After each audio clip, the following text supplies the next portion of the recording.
Hey, hey, hey, happy day 15 of our countdown to live challenge workshop. Sharon Horne-Ellstrom here, also known as Pajama Grandma. Today, as you might have figured out, our biggest lesson learned in 47 years of crazy businesses and corporate America is simplicity.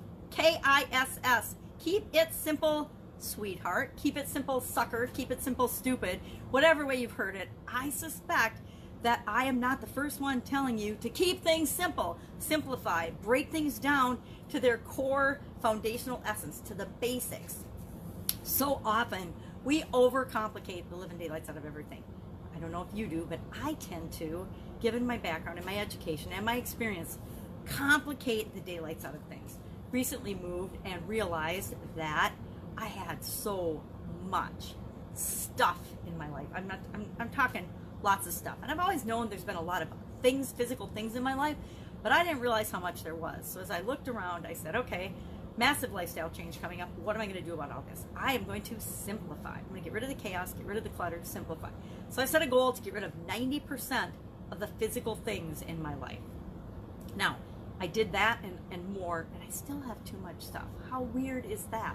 So that was an indicator to me that KISS, keeping it simple, has not and is not my natural go-to strategy, right? And so I actually have to try hard to keep things simple, to break them down to their basics and make them simple. As I'm creating the live challenge workshop, the biggest challenge for me personally has been to keep it simple, to break it down to the core essence of what's really important, what really works, the minimum of what you have to do, the one thing you have to do today to get this result.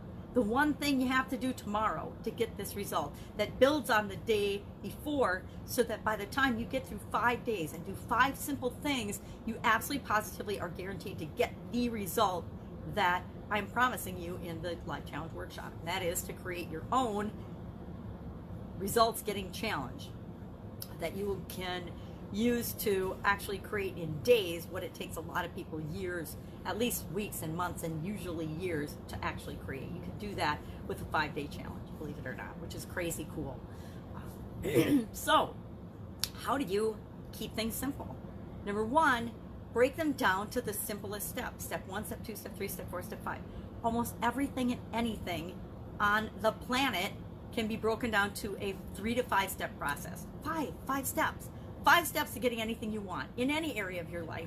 It doesn't take, and you can make it take 1,000, but you can do it in 5. You decide how complicated you want to make your steps, but you got to break things down to the foundational understanding so that you can share it with other people.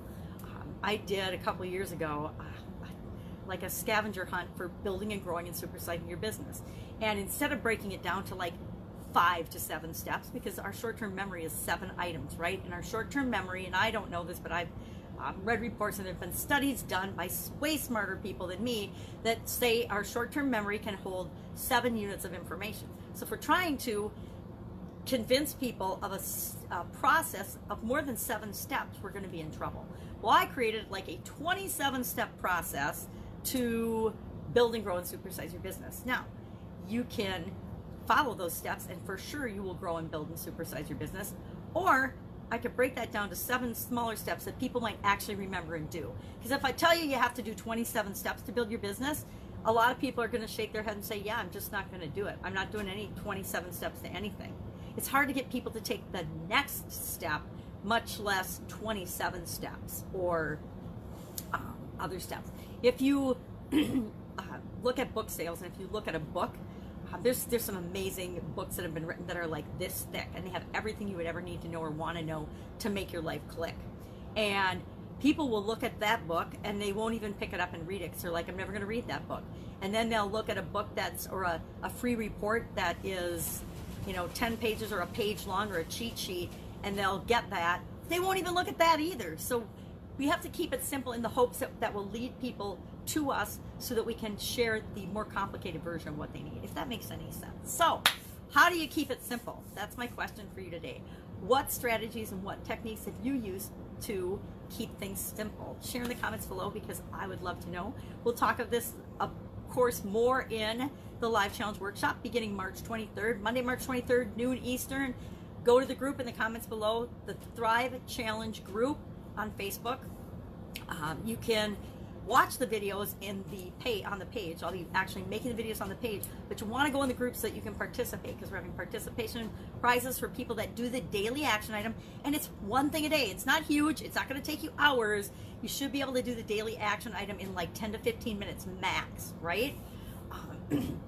But then you'll have to share your homework, but you want to share it in the group on the thread for the day's assignment so that we can easily find people and draw people and pick the winners. And then I am doing a complicated 10-step scavenger hunt. It's going to be over a 10-day period.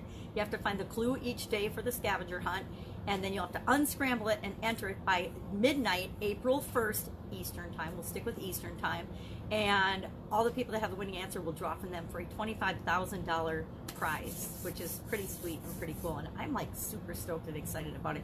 Which is part of why I wanted to do the top 20 business lessons that I've learned and count down to the actual challenge itself on Monday, March 23rd. If you have any questions about anything, hit me up in the comments below. Otherwise, I will see you tomorrow with day 14 of the top 20 lessons I've learned in 47 years of business.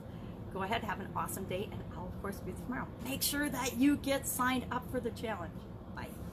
Join the group.